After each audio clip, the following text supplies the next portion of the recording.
Hi, I'm Jeff, and I'm a therapist. And I'm Tyler, and I'm a patient. We're going to talk about trauma, healing, and everything. Everything is traumatic.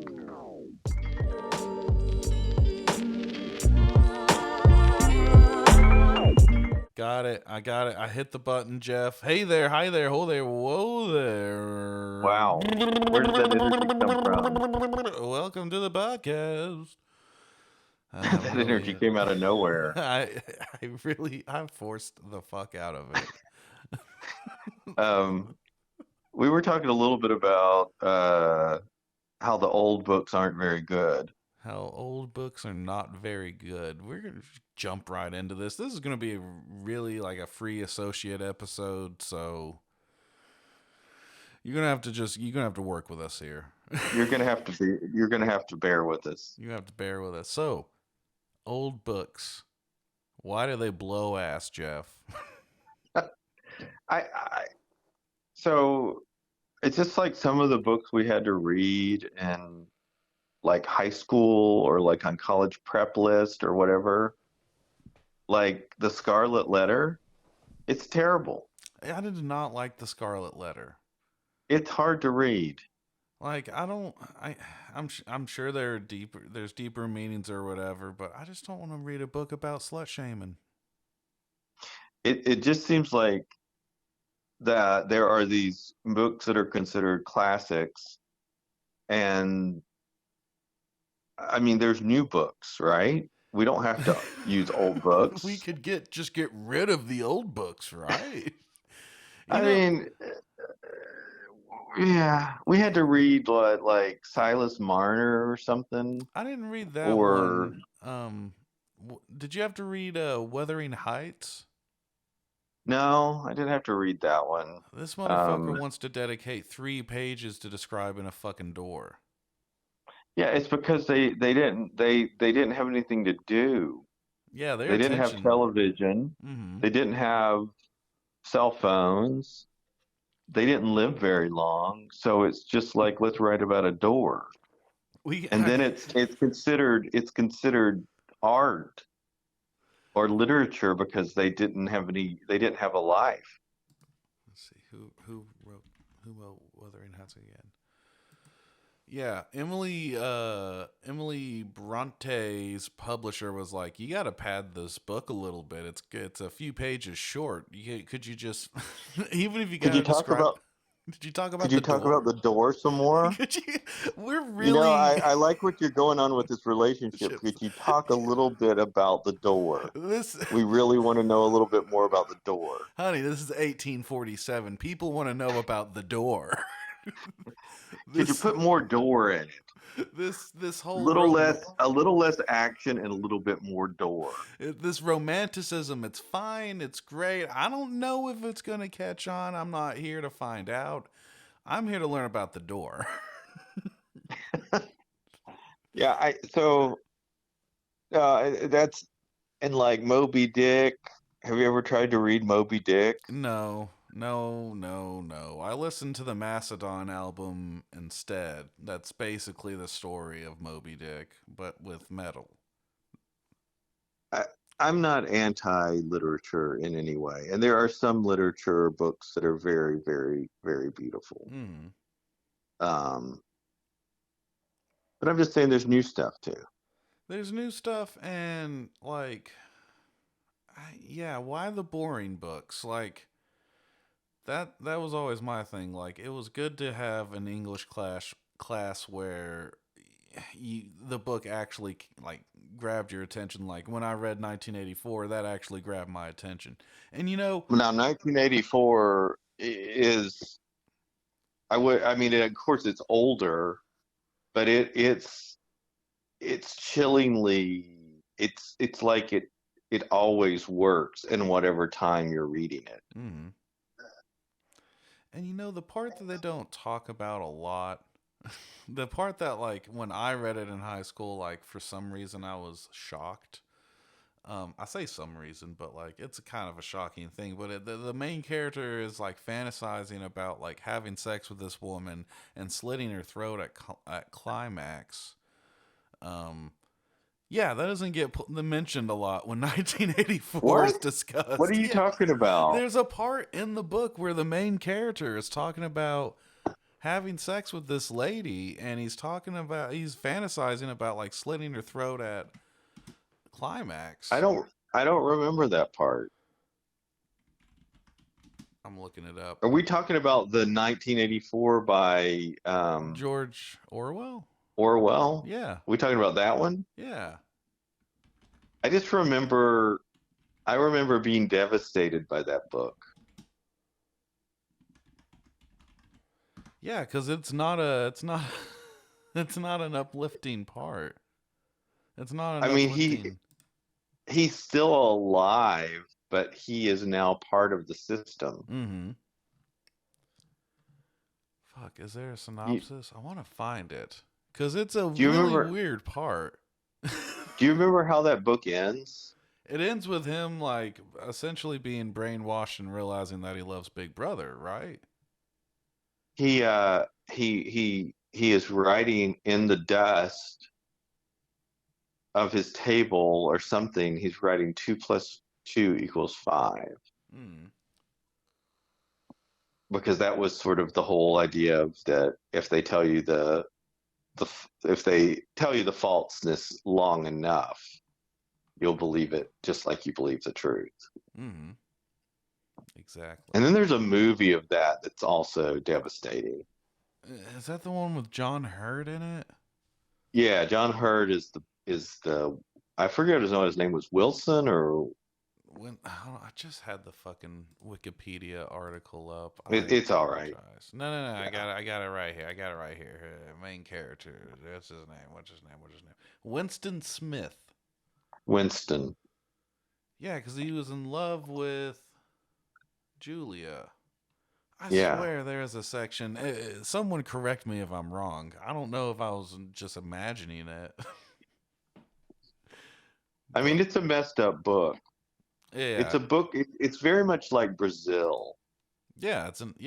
the film Brazil. It's very much like you feel like there's going to be this wonderfully happy ending, and then you find out that there is no happy ending in this. Mhm. It's very true.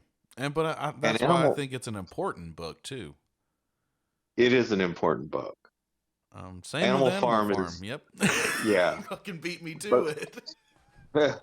both of those when I talk about old books, both of those are books that really stuck with me and books that are timeless. And uh, there are really good books written by authors from the past.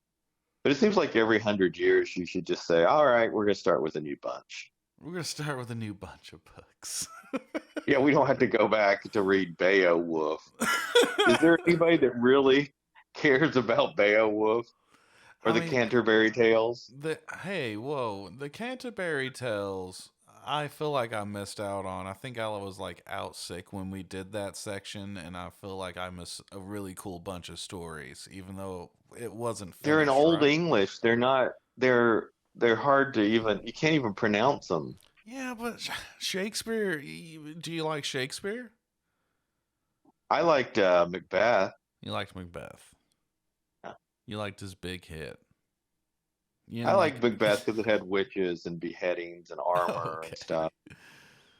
that makes that's fair. That's fair. Yeah. I get what I get what you're saying, but I mean, when you're teaching, shouldn't there be like a when they do English, it's like assume that they have to teach like the older books and stuff. Right, Couldn't right. couldn't there be like a history of literature versus modern literature or something? Yeah. I Like, mean, I totally get it. I mean, it's those books are important. There are many important books, but there's many important books that are written now that could replace some of those books. mm-hmm. No, that's true. And I have an appreciation for the classics. I feel similarly about movies and this is going to sound very sacrilegious, but I prefer movies that were made from the 70s forward. Mm. You don't like the older? I like Citizen Kane, I think is a brilliant movie. Hmm. Um, there are some earlier movies, Casablanca, Oh, Wizard of Casablanca is a Oz. great movie. I took a there was a class in high school I took called Humanitaries that all we Yeah, did we essentially just watched movies, and I watched a lot of older movies in that class, and one of them was I watched Citizen Kane as well, and I watched yeah. what were we just talking about, Jeff? I'm sorry, I'm fried today. Casablanca. Casablanca. I mean, Fucking brain. there are some classic films, but I feel like, and like a lot of people will really get up in arms about this, but I just feel like, there's just so many older movies they're just not that great. You don't think so? Well, they're in black and white. Right, I forgot. If they wanted, if they really wanted to get our attention, they would have made them in color. Right. No, no, I get it. Yeah. Yeah, I know color is really just a marketing ploy. Yeah. 12 Angry Men was really good. I watched that in that class. Anchors Away. I got an appreciation for Anchors Away and Singing in the Rain. Both I great. haven't seen Anchors Away. Singing in the Rain is sort of dark, isn't it? Singing in the Rain is actually about like the industry in a way, Hmm. and it is a little it is a little dark. And Gene Kelly is definitely a fucking asshole for the way he treated that lady in the and not in the film, but like during the making of the film. Right. There's a movie that came out recently called Babylon that takes some of the cues from that film. Yeah, yeah, Babylon. The whole what are they called? What kind of movie is that? Um It's um the movie behind the movie behind the movie. no, there's like a there's a certain kind that not degenerate, but like just like debauchery. There we go. It's like a debauchery movie. Yes. It's a beautiful movie. I've wanted to watch it. It looked good. Yeah, it's also depressing though, sort of like 1984, where it seems hopeful. It sort of goes through the movie business in America from the beginning, from sort of maybe the innocence, Mm. which it wasn't innocence of the people, but the innocence of the actual. It just started, the way things were done were simpler, Yeah. and then goes through the sort of the just cynicism of the industry, not the cynicism of the creators. The idea that the industry is very cynical, but there is art and there is beauty in the art, Yeah. but it's also just very destructive. Well, and that movie in particular is about like them transitioning from silent movies to Yeah, the yeah, talkies. yeah. And there was like a Which is weird which oh, sorry, go ahead. No, which is what Babylon sort of does. Yeah. It starts off with a 30-minute like party full of debauchery, and then it moves basically from the silence to the sound, and then yeah, it's a trip. It's not a perfect movie, but it's definitely sort of a swing for the stars. Nice. Yeah. Like I told you before we started recording, the last movie I watched was Obsessed, Yeah, the 2009 classic with Idris Elba and Beyonce. you lost me at a Beyonce. Yeah, yeah, it's if you guys haven't revisited, you guys should revisit this fucking train wreck of a movie.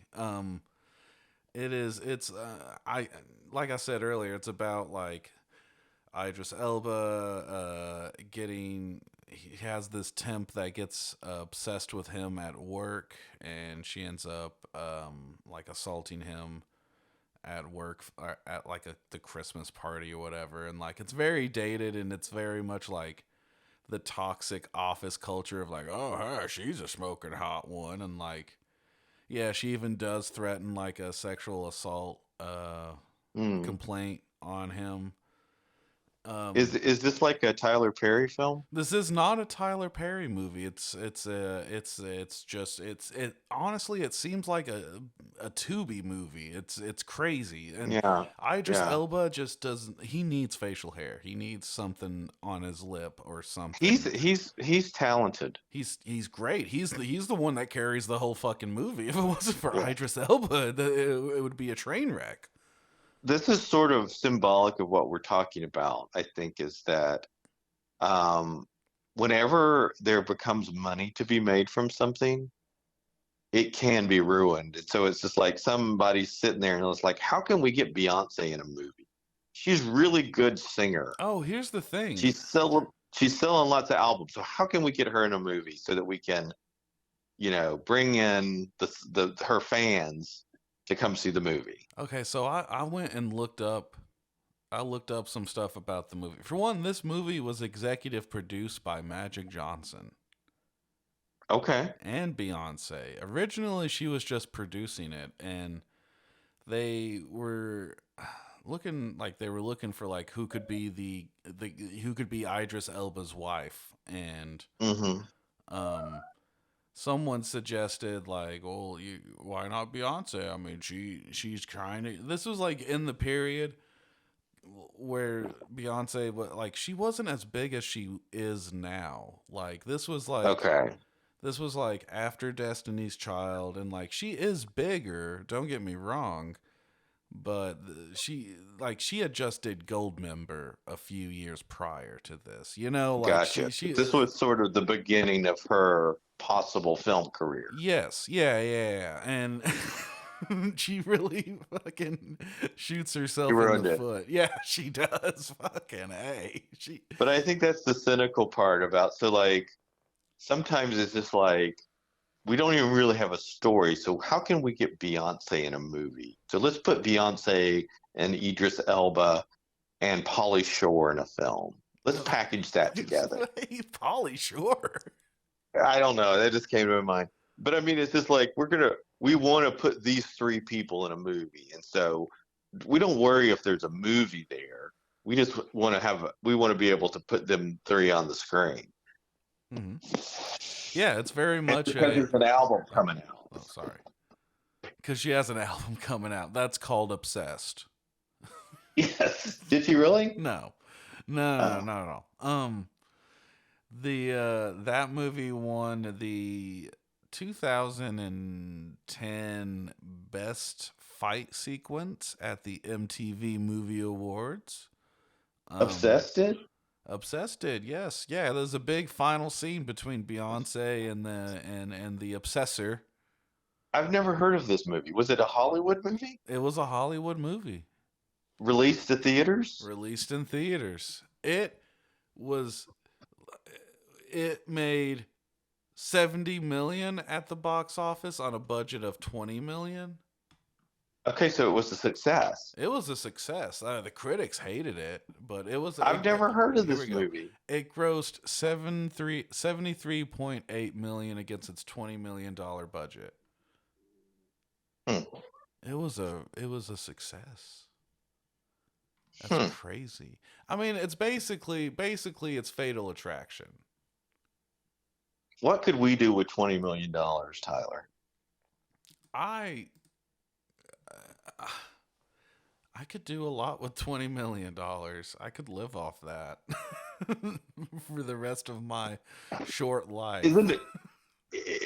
I mean, there are movies that are just total shit that cost 75, 100, 200 million dollars. Mm-hmm. There's all these like movies like R.I.P.D. and Jonah Hex and John Carter from Mars that Mm-hmm. cost like $100 million,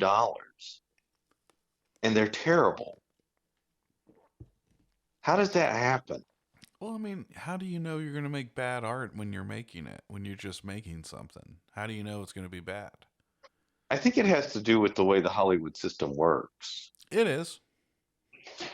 It 100% is, like, especially now where like the big Hollywood movies are that much, like the expectation and cost is so high now that, like, Yeah. you could have a successful movie, but it could also be a fucking stinker. Well, how about this? The new thing in Hollywood is let's make a movie, but then let's not release it and we'll count it as a loss. Hmm. Yeah. Batgirl Bad never girl. will be seen. Nope. It's destroyed.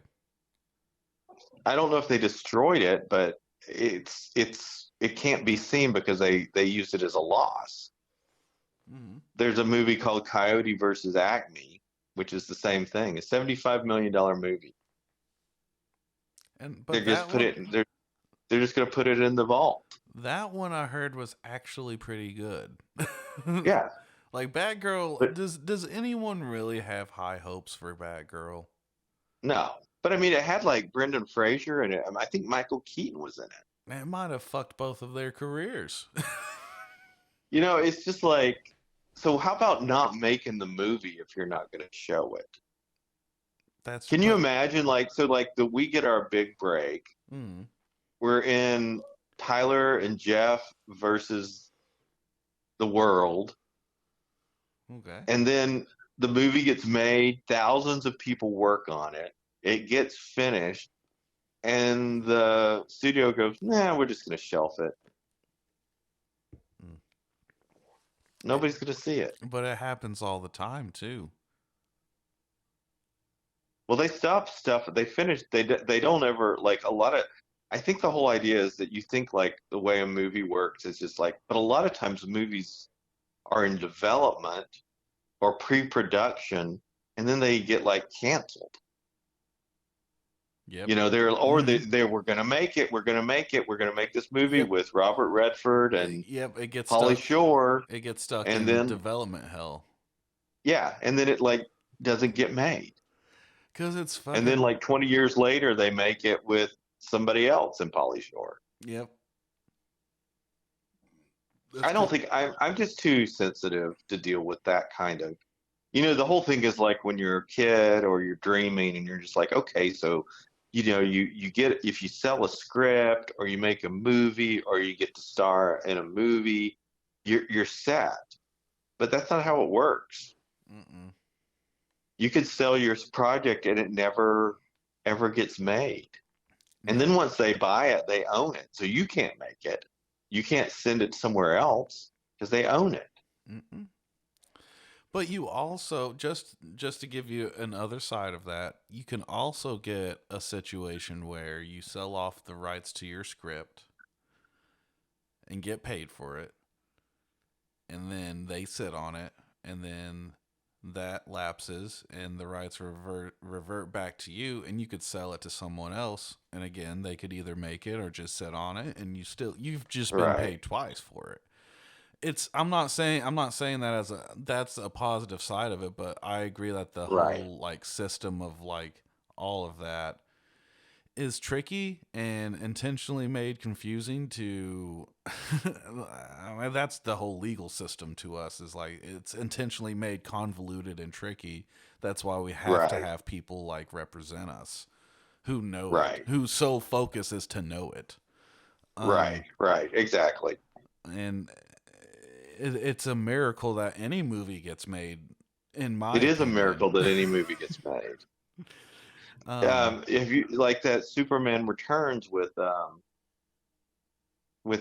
Nick Cage that Tim Burton was going to make. oh yeah, I mean, they're doing all kinds of like pre-footage of it. They got video, and then it's man, just like, no, we're not going to make that.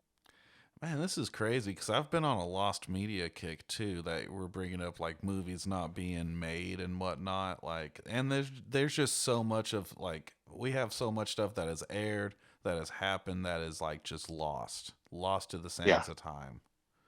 Yeah. It's Yeah. crazy. It is crazy. You think we would be better at preserving these things? There's a Well, that's whole the other thing is like they keep like these masters or these films like the film is started to erode. I mean, they keep them like in these caves. They have storage facilities, and so like they're trying to restore some of these films, and I think having them digitally done helps with that. But then you hear about like musicians, like the place where the masters are burns, and so you lose the original recordings from like hundreds and hundreds of artists where their original tapes are destroyed, and so you don't have those. Yeah, isn't it like most of the movies prior to like 1930 something is lost? Yeah, unless somebody, yeah, Unless someone's like preserved it naturally. But there was also like there's been numerous fires at studios. There's been this yes, and yeah. that. Like A it's lot of stuff has been lost. And then like a lot of stuff like that we do have that's prior to that. We have like a snippet here, a snippet there. Yeah, I've been yeah. watching. I've been watching these things called Iceberg videos on YouTube. Are you familiar with like the Iceberg meme at all? Yeah, a little bit. Like it's just like that's just the tip of the iceberg, and the whole Yeah, idea is yeah. to cover like the common stuff, and as you go down the iceberg, it's the more obscure stuff. Um, Oh, yeah, yeah, yeah, yeah. yeah, so it's just You very get to the interesting. bottom. Yeah, and it's all like the weird, obscure, interesting stuff, and it's just it's crazy like how much we just don't preserve this shit sometimes, or we just Yeah. lose it in a fire, or Um, the crazy thing is like, um, yeah, I mean, it's just there's a lot of stuff that will never ever see the light of day. There's a movie by Jerry Lewis called The Day the Clown Cried or something that's supposed to about be it. released this year, Jeff. Oh, is it? I knew that he had said it couldn't be released until after his death, but people have seen it. People have But seen it. yeah, I think they are going to release it. I don't know how they're going to release it. I I, guess maybe it'll be on DVD or something. I don't know. All I know is that he donated it to the Library of Congress and said it should not. I don't want anyone else to see it until what date is it? It's some date in 2024. Jerry Lewis was a talented dude, but like a messed up dude. Yeah, All he those was. old guys were. They were like old Hollywood guys. The thing about people, there not being like physical copies of digital media now. So like you have like, okay, so you got it streaming, but if Hmm. how like digital media is sort of going out of favor, they could take it away at any time. Yeah, that's If you don't why. have a copy of it, Mm-hmm. then it just can disappear. Yep, that's why I'm very big on physical media, and if I like a movie enough, I'm gonna get it on DVD. Fuck a Blu-ray. I am a DVD man, and I will not budge. I'm an 8 millimeter guy. You're an 8 millimeter guy, of course you are. You Yeah, fucking I've got all my pretentious. all my films on 8 millimeter. So here's the thing. He said that his instructions was to have the movie released in 2024, but the Library of Congress is stating they're not going to screen it because they don't have a complete copy, which doesn't make sense. Hmm. They don't possess a complete cut of the film. The footage donated by Lewis contains several unedited scenes from the film and several sound reels, and those portions will be made available to scholars for research later this year. What a fucking crock of shit. You know what I think? I think he'd even finish the motherfucker. I don't think he did, actually. I don't think he did finish it. I mean, I think people have seen it or seen cuts of it. Yeah, it was a Harry Shearer, the dude who does voices on The Yeah, Simpsons, that has seen a cut, and he yeah, said that it's just the pacing and comedic timing is just way inappropriate because the whole thing is that like he's a clown who gets caught yes, by the Gestapo and he's put in a concentration camp and his whole thing is to cheer the kids up and then lead them into the gas chambers like that and it's a comedy. yeah, yeah. But Yeah, it's. I mean, it sounds interesting. it does, and I mean, like, I, I, I'm not saying that it's a film that could work, but we know that sort of like idea or take could be good. I mean, look at Jojo Rabbit. That's one of my favorite Yeah, movies that's yeah. come out. Jojo Rabbit really did a good job of poking fun when there was place to be fun to be poked, but also to bring the heaviness. Hmm. That's a really good movie that very few people could have put together and Yeah, and and and kept it funny, but also very, very deep yeah. No, and he. and hopeful. Hmm. Yeah, that's what I love about it. Like, it's such a. I don't know. It's definitely one of my favorite movies of Taika Waititi's, and it touches so well on like how someone can be radicalized like that and how someone can be duped into being a Nazi. Yes. And how if you begin to ask the right questions that maybe or have the right experiences that maybe some of that can fall away. Yeah. That's a big thing that I have noticed is like there's no communication, it seems. There's no like anytime I've tried to talk to someone that is more of a diehard conservative, it's never a actual discussion. It always turns into yelling. Always turns into yelling. I don't know if that's your experience. And like I said, this is a free associate episode, so I'm going wherever the fuck I want to go. But Yeah, I mean, it doesn't always turn into yelling with me, but it turns into very rigid ideas, and then you try to actually have a conversation using facts, and then that doesn't work because facts don't matter anymore. So mm, you try to say, well, this is what's happening. No, this is what's happening. It's like, oh, okay, gotcha. right, It's like trying to use the Bible to prove the Bible. It's not going to work. no, you can't use a comic book to prove that Superman's real. Superman's not real. I'll tell you off air. That something's going to be traumatic. I don't want to. I don't want to ruin it for you. Well, people are tribal, Yeah. and we don't like change, and we don't like to be proven wrong, and we don't really like to differ from our sort of core of what we believe. Hmm. But I think to be fully, and this is a privilege I've had. I mean, I have a privilege of being educated in a way where I had to look at multiple sides of things. And Mm. so it forces you to see and have compassion and sympathy for both sides of an issue. And so you can actually say, well, I can see where you're coming from. Let's talk about it. But I don't think we're really are pushed to do that. We're sort of like, well, why would you go against that idea? Why would you disagree with that? Or why would you want to be able to argue the other side or understand the other side? Yeah. Yeah. No, you're That's absolutely right. valuable. Like, it's in that. I think a lot of people, or I think some people, just don't try to see it from the other perspective, or try to look at it through all perspectives.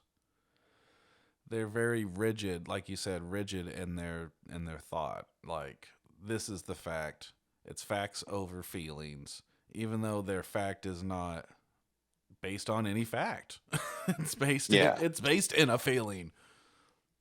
Yeah. And just because you can see the other side or why somebody might think for the other side doesn't mean you are giving up your opinion. You're just trying No. to say why would somebody think that? Let's try to figure out why somebody would feel a certain way. Mm-hmm. And then it gives you insight. And then you can be like, okay, so just because somebody has a certain thought doesn't mean they're bad or evil. we have reasons for sort of coming to our opinions. Yeah. But we're just in this very rigid time of just like, this is the only way you can think. And if you don't think this way, then you're depraved and there's something wrong with you and we need to fix that in some way. Right. No, yeah. Um it's like you said, we're we are afraid to be proven wrong. We are afraid to look stupid. And Yeah. when we put our chips into someone and it turns out that they're they're a piece of shit and everyone is telling us that they're a piece of shit, it's hard for us because if we leave that, we look dumb, we look foolish because we stayed in the first place. So now you want to double down and like prove to them that no, he's not a piece of shit or they're not a piece of shit. You're the piece of shit because you're the non-believers and I'm on the road or catching some rye.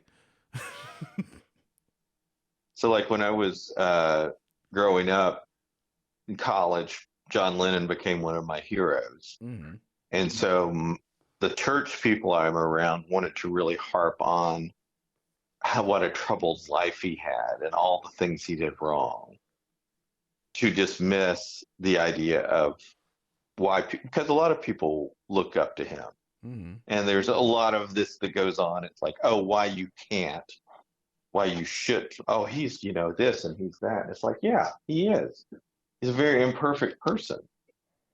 But it's just like they're so scared of anybody liking someone that might have a different philosophy or a different idea that they have to break them down. They have to Mm-hmm. destroy them. Yep. Because people, and I see this a lot too, where it's like the idea that doing nothing is better than doing something wrong, whereas we don't we don't give people like, or we just don't see people as a complete full person that isn't, we like to think of them as like, oh, they're just a, like in John Lennon's case, oh, he's just a fucking woman beater who left his kid, or oh, that guy just fucking steals Cadillac converters and smokes meth. Like, we don't see them as these fully complete people that are capable of just as capable as doing great things and very like peaceful things. We Right. just, It's complicated. yeah, we're messy, complicated people who do bad things and do good things. Yes. And I really harbor and fixate when I do something bad because I want to be a good person so badly. Um, it's hard. It's hard being a good person. I think it goes back to what we talked about. Why are we reading the old books? They just make us feel like bad people. Did you ever read Catcher in the Rye? I did not read Catcher in the Rye. I didn't love it. Didn't love it. Everybody loves Salinger, or everybody that, I mean, lots of people love Salinger, and I mean, it was interesting, but it didn't wow me like some of the other books of that era wowed me. No, the books that really wowed me were Kurt Vonnegut books. I read Breakfast of Champions and Cat's Cradle, Yeah. and both were fantastic. I love Kurt Vonnegut. He's such a good writer. One of my favorite books of all time is um, Fahrenheit. What? No, not Fahrenheit. What is it? Oh, Slaughterhouse-Five. oh, Slaughterhouse-Five is a great one too. Fuck. Yeah, yeah. That Yeah. woke up my brain. That was special. Yeah, Yeah, man. You know, I need to I go think back and read it. we stick with some of those. I mean, there's certain books that really sort of get into your brain. Mm-hmm. Vonnegut was sort of he was definitely a different kind of guy. he was a man that he he fucking saw some things. He has experienced hurt. Yeah, His mother unalived herself by drinking Ajax, I think. I did not know that. I knew he was a soldier. Mm-hmm. It seems like he was, yeah, And he understood the importance, the cannot stress the importance of brand loyalty by strictly smoking Pall Mall cigarettes. yeah, which is very important. You gotta, if you're gonna smoke, pick a lane. It seemed like the world was better when everybody smoked. You think so? You think cigarettes were the sole thing that was actually keeping us together? The world seemed simpler when we had cigarettes. I guess we Um, still have cigarettes, but I mean, when you watch those old movies or whatever, they just smoke so much.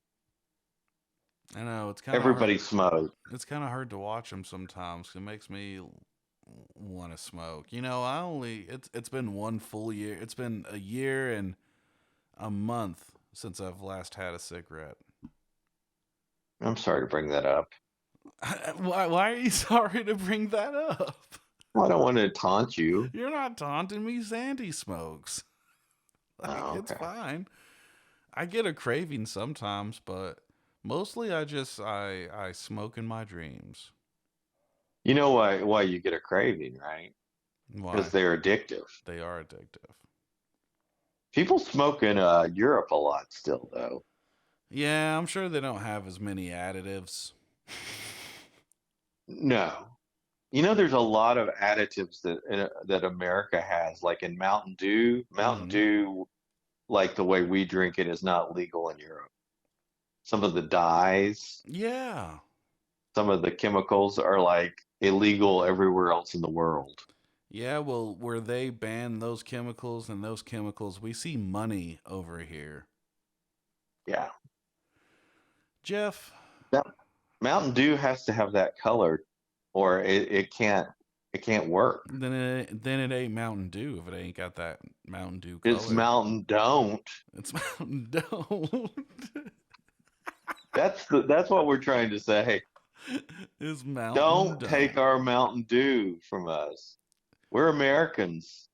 We We do it differently than you do it in Europe. That's why we're the best country in the world. That's why we're the best, and you guys are losers, and you don't look at us weird at all.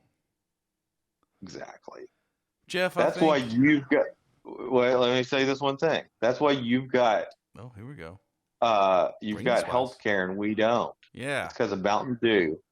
You We don't fucking. do it like you. We don't do Ooh. things that make sense. No, we don't. Why would we give universal? Why would we give poor people health care? Exactly. Why If would. poor people have health care, then everybody would have health care. Yeah, and we can't have that.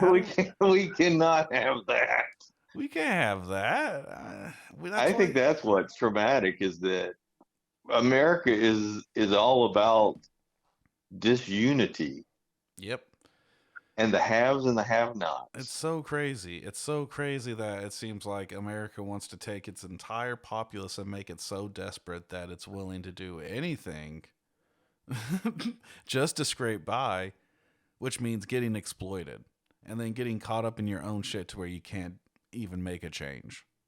But we have Mountain Dew that looks like radioactive waste. But we do got the do. We got the And do. you got that thing that what Taco Bell has something that people like. Hmm. The Baja Blast. They have the Baja Blast pie that's coming Yeah. out soon. Yep. You ain't gonna find that in And Europe.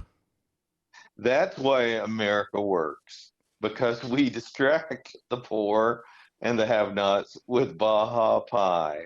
Yeah, our new phrase is no longer circus and bread. It's it's Baja Blast Pie. it's Baja Blast pie in reality shows. Yeah, that's probably it. Yeah. That's our new Roman gladiator fights.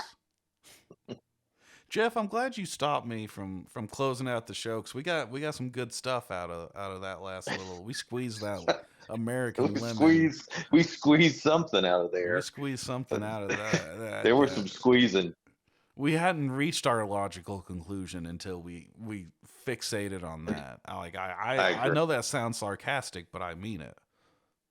And this was a little bit disjointed session, and we'll go back to our norm next time. Maybe. This was just sort of Who a knows? little bit of a Power off. Oh no. Oh no. I lost Jeff.